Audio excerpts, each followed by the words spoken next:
Anong ibig mong sabihin? Nag-away ba kayo ng anak mo? Nabigla lang kasi ako. Ganon? Eh bakit ganyan ka? Hindi ba dapat maging masaya ka para sa kanya? Pinipilit ko naman ate. Pero ang hirap pala. Bakit? Hindi mo ba gusto yung desisyon ng anak mo? Akala ko ba ayos lang sa'yo?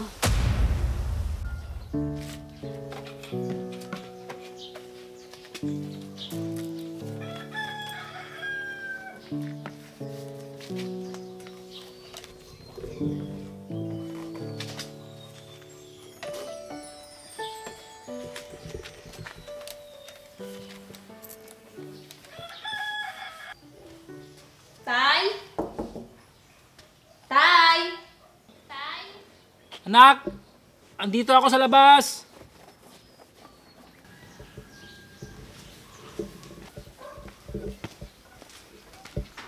Oh anak, papasok ka na ba? Opo, Tay. Tamang-tama. Lalabas na rin ako. Kaya ihatid na lang kita. Naku, sakto po pala. Maraming salamat po, Tay. Mabuti, walang umarkila sa inyo ngayong umaga. Dati-rati po kasi, kapag kagising ko, wala na po kayo. Halos palagi kayong may arkela pag madaling araw. Oo anak, wala kasi yung nag-aaral sa akin ngayon. Ah, kaya pala. Anak, ilang buwan na lang. Magtatapos ka na sa kurso mo. Oo nga po, Tay. Parang kailan lang na nag-uumpisa pa lang ako sa kolehiyo. Oo nga anak. Anak, may plano ka na ba? Anong plano, Tay? Ang ibig kong sabihin, nag-usap na ba kayo ng mama mo? Opo, Tay. Pero wala pa naman po akong desisyon. Ganun ba? Basta, sundin mo na lang kung anong gusto mo anak. Opo, Tay. Pinapangako ko po sa inyo na hanggang sa pagtanda nyo, magkasama po tayo. At ako po ang mag-aalaga sa inyo. Maraming salamat anak kung ganun. Tay, mula nung naghiwalay kayo ni Mama, tayo na lang ang magkasama. Ni hindi na nga kayo nag-asawa ulit. Samantalang si Mama, may ibang pamilya na sa Amerika. Doon pa lang, bilib na po ako sa inyo. Alam mo kasi anak, gusto kong ituon sa iyo ang lahat ng oras ko noon. Isa pa, kita mo naman, namamasada lang ako. Tapos iisipin ko pa magkapamilya uli. Hindi na. Para yung kinikita ko, sa ating dalawa na lang. Tay, pwede pa naman kayo humabol eh. Hay nako anak, wala na sa isip ko yan. Kaya nga nagpapasalamat pa rin ako sa mama mo dahil tinutulungan niya akong tustusan ng pag-aaral mo. Dahil kung ako lang, alam naman natin na hindi ko kakayanin, di ba? Doon nga po ako humahanga sa inyo, Tay. Hindi kayo katulad ng ibang asawa na once na naghiwalay na, galit na sa isa't isa. Yung iba, ma-pride pa. Pero kayo, nagkakasundo kayo ni Mama pagdating sa akin. Dahil kahit iwalay na kami anak, mahal na mahal ka pa rin namin. Dahil mas iisipin namin ang kapakanan mo kaysa sa pride namin. Ayaw namin ikaw ang magdusa kung gagawin namin yung ganun. Kaya nga po nagpapasalamat ako sa inyo, Tay, dahil nananatili kayong open-minded pagdating kay Mama. Dahil mas mahal ka sa akin kaysa ang sarili ko anak. Maraming salamat po talaga. O paano yan? Tara na, baka mahuli ka. Oo nga po pala, anong oras na?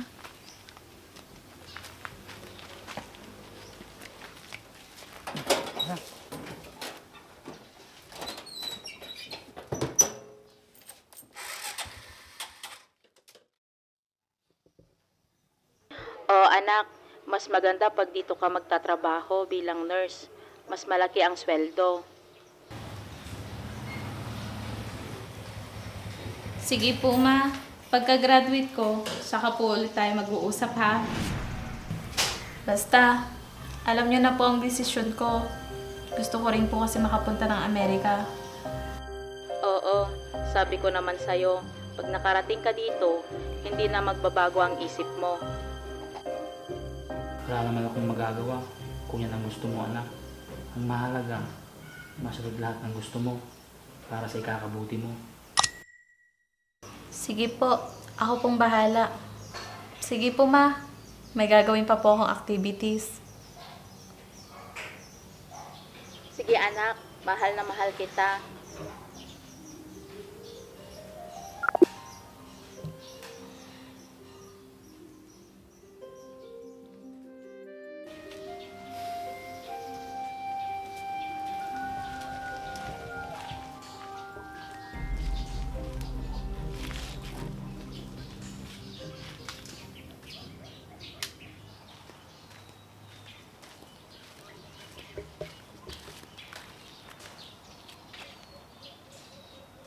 Nako, mukhang problemado yung kapatid ko. Malapitan nga.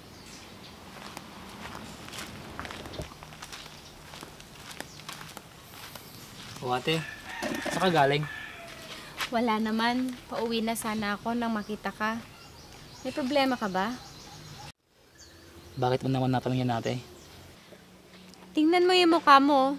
Mukhang nilamukos na papel. Ano ka ba ate? Wala to. Hay nako, JR. Kilala kita. Kaya magsabi ka na. Malapit na kasing graduate si Rose. O di maganda. Dapat nga masaya ka, di ba? Sana nga ate. Oh, bakit sana? May problema ka ba? Wala naman sana ate. Kaso, kanina narinig ko yung anak ko. Mukhang gusto ng anak ko sumama sa mama niya pagka-graduate niya. At doon magtrabaho.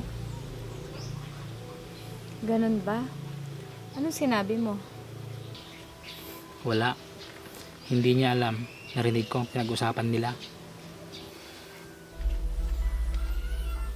Bakit hindi mo siya kausapin? Ayaw mo ba na pumunta siya ng Amerika? Doon sa mama niya? Wala naman akong magagawa ate kung yun ang gusto niya. Pero, bakit hindi mo subukan sabihin sa kanya yung gusto mo? Hindi na ate. Kung hindi naman siya magiging masaya dito. Kaya mas mahalaga sundin niya ang gusto niya. Kaya kong magtiis na wala siya ate. Kaysa nakikita ko siyang nalulungkot. Gusto mo ba na ako sumubok kumausap sa kanya? Huwag na ate. Salamat na lang. Sige, kung magbago ang isip mo, magsabi ka lang. Sige ate. Salamat ulit. O siya, sige. Alis na ako. Sige ate.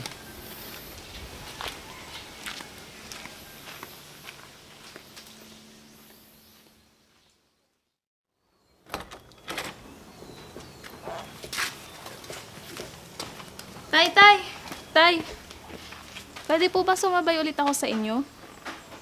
Oo naman anak. Ano ka ba? Akala ko po kasi may arkela ulit kayo. Wala naman. Pipila ko sa paradahan sa labas. Ah, ganun po ba? Oh, bakit? Walang problema kung magpapahatid ka. Anak kita. Kaya uunahin kita kaysa sa iba. Intindihan mo ba yun anak? Maraming salamat po, Tay. Anak, nag-usap ba kayo ng mama mo? Opo, Tay.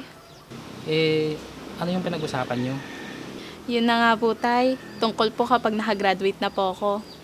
Mas maganda daw po kung doon po ako magtatrabaho dahil mas malaki ang sahod doon.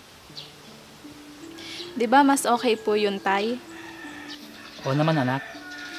Pangarap ko rin po kasi makarating ng Amerika. Kaya ito na po yun, Tay. Oo anak. Oh, Tay. Okay lang ba talaga sa inyo yung gusto ko? Oo naman anak. Basta, sundin mo na lang kung anong gusto mo. Paano na kayo, Tay, kapag wala na ako dito? Wala namang mangyayari sa akin. Tsaka isa pa, andyan naman si Tita Ruby mo. Sinabi niyo po yan, Tay, ah. Oo anak, walang problema sa akin yun. Basta gusto mo. Na hindi ko naman sana gusto. O, Tay, bakit po? May problema po ba kayo? Wala naman anak, may naalala lang ako. Ganun po ba? Akala ko po kasi hindi niyo gusto yung sinabi ko po sa inyo. Sabi ko naman sa'yo, di ba? Basta gusto mo, ayos lang sa akin. Salamat po talaga, Tay, ah. Tara na po. Kahit labag sa kalooban ko, hindi ko ipipilit ang gusto ko. Tay, tara na po. Sige, tara.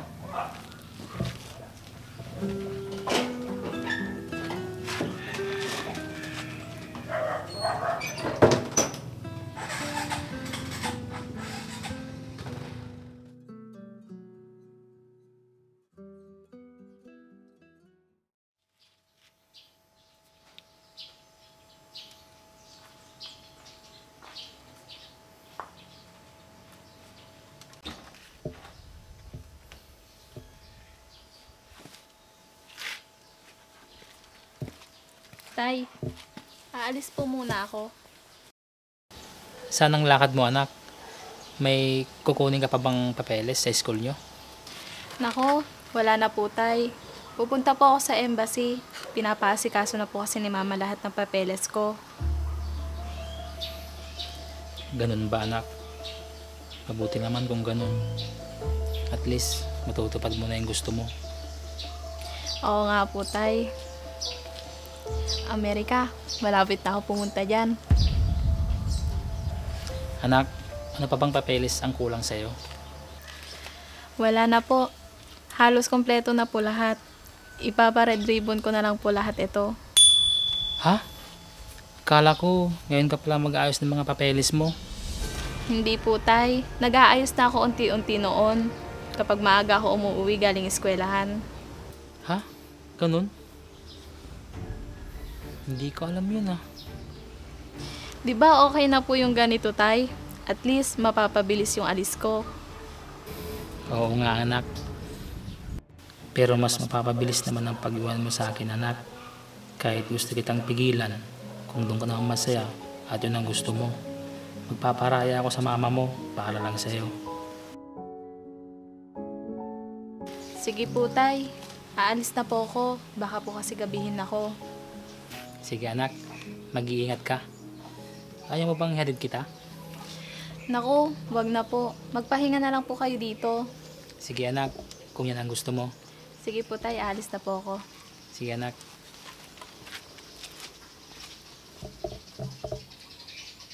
Ang hirap pala ng ganito. Yung alam mong malapit ka nang iwan na mag-isa ng anak mo. Yung may gusto ang isang ama, ngunit ayaw ipilit dahil alam mong hindi magiging masaya ang anak mo dito.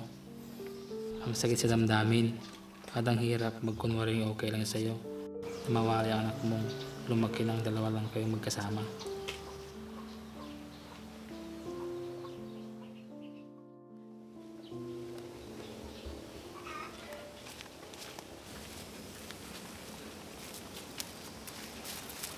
O JR, bakit may bitbit kang alak? May bisita ka ba? Wala, ate. Gusto ko lang libangin yung sarili ko. Libangin? Anong ibig mong sabihin? Nag-away ba kayo ng anak mo? Hindi, ate. Kailan mo ba kami nakita nag-away ng anak ko? Eh bakit kayo inom? Hindi ka naman sanay dyan. Nabigla lang kasi ako. Malapit na pala akong iwan ng anak ko. Anong ibig mong sabihin, JR? Malapit na kasi siyang pumunta sa mama niya. Wala akong kaalam-alam. Kompleto na pala yung mga papeles niya papunta doon. Ganon? Eh nasan siya ngayon? Pumunta ng embassy, ate para ipasa lahat ng dokumentong kailangan niya. Ang bilis naman niya inasikaso ang pag-alis niya. Mukhang excited ang anak mo sa pagpunta doon. Kaya nga, ate. Eh bakit ganyan ka? Hindi ba dapat maging masaya ka para sa kanya?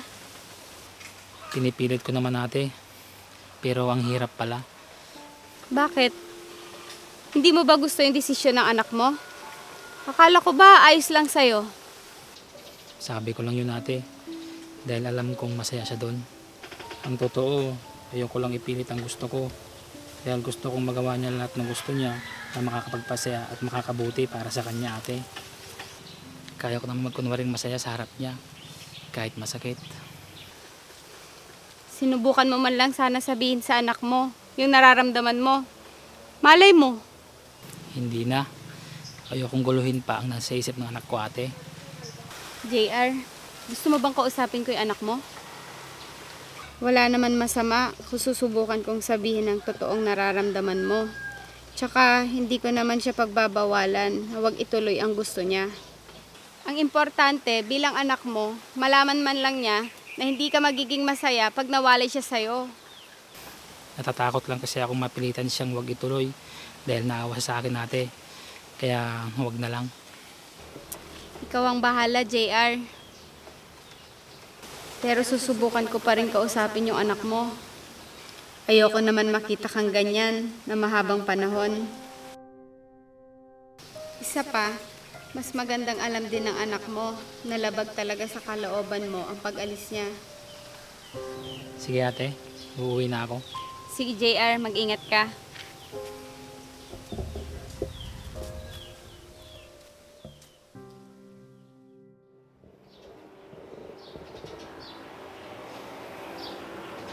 Iiwan na ako ng anak ko ngayon. Tay? Tay?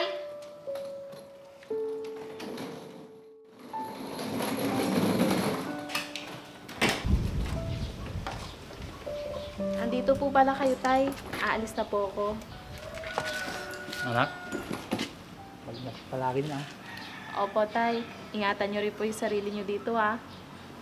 Huwag mo sana akong kakalimutan ha, anak. Hindi naman po mangyayari yun, Tay. Mahal ko po kayo. Natatakot lang kasi ako. Baka pag andun ka na, makalimutan mo si tatay. Huwag po kayo mag-alala, Tay. Kapag nakaipon ako, kukunin ko din po kayo doon. Nako, huwag na anak. Mas gusto kong tumanda dito sa atin. Tsaka isa pa, ayokong iwan tong bahay natin. Kayo po ang bahala. Di bale, uuwi-uwi naman po ako dito para magbakasyon at bisitahin kayo. Saka natin isipin yan anak. Ang mahalaga, makahanap pa ng ospital na mapapasukan mo doon. Opo, Tay. Sigurado naman po yun dahil board passer po ako. Tama ka dyan anak. Paano po yan? Tutuloy na po ako. Ayaw mo ba talagang ihatid kita sa airport? Wag na po, Tay. Mas mabigat po sa dibdib na makita kayo habang papalayo po ako. Pareho tayo anak. Sige po, Tay. Tutuloy na po ako. Pakisabi na lang po kay Tita Ruby na umalis na po ako. Sige anak, mag-ingat ka dun ha. Anak, Rose. Mahal na mahal kita anak. Mahal na mahal ko din po kayo, Tay. Sige. Hindi ko alam kung tama na hindi ko ipinilit ang gusto kong ayaw kitang malayo sa akin, anak. Pero hindi rin tamang hadlangan ko kung saan ka magiging masaya at kung anong gusto mo. Nakasakay na kaya siya sa aeroplano? Ilang oras ko pa lang siyang hindi nakikita. Namimiss ko na siya. Tay? Tay?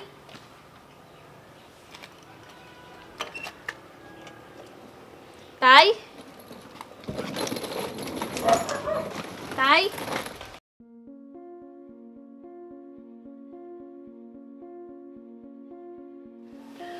Akala ko, kaya ko kayong iwan. Hindi po pala. Paano nagbagong isip mo, anak? Ang totoo po niyan, Tay. Alam ko po na labag sa kalooban niyo ang pag-alis ko. Ha? Hindi ah. Masaya nga ako para sa iyo, anak. Tay, wag na po kayo magsinungaling. Sinabi na po sa akin ni Tita Ruby.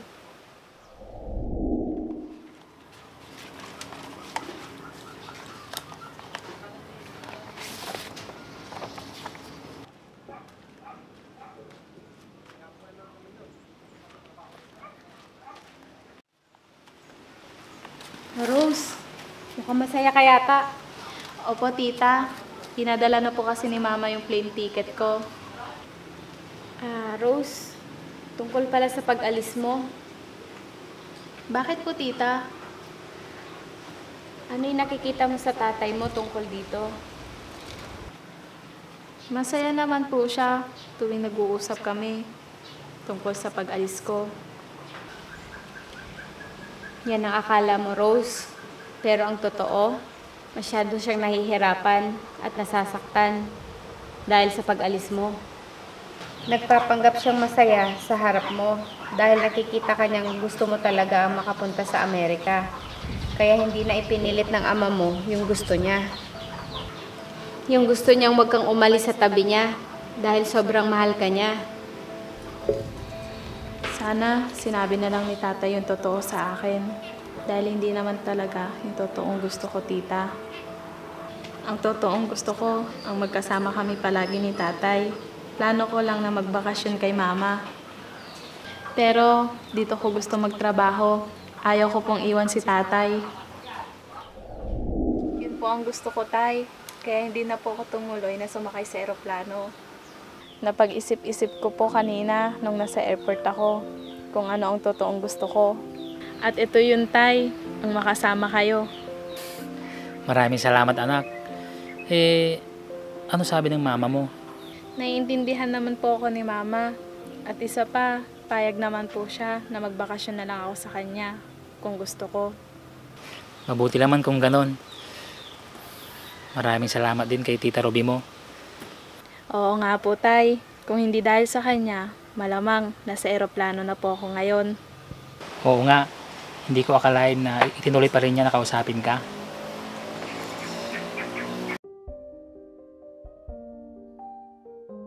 Hindi ko po kayo iiwan, tay. Mahal na mahal ko po kayo. Mahal na mahal din kita, anak.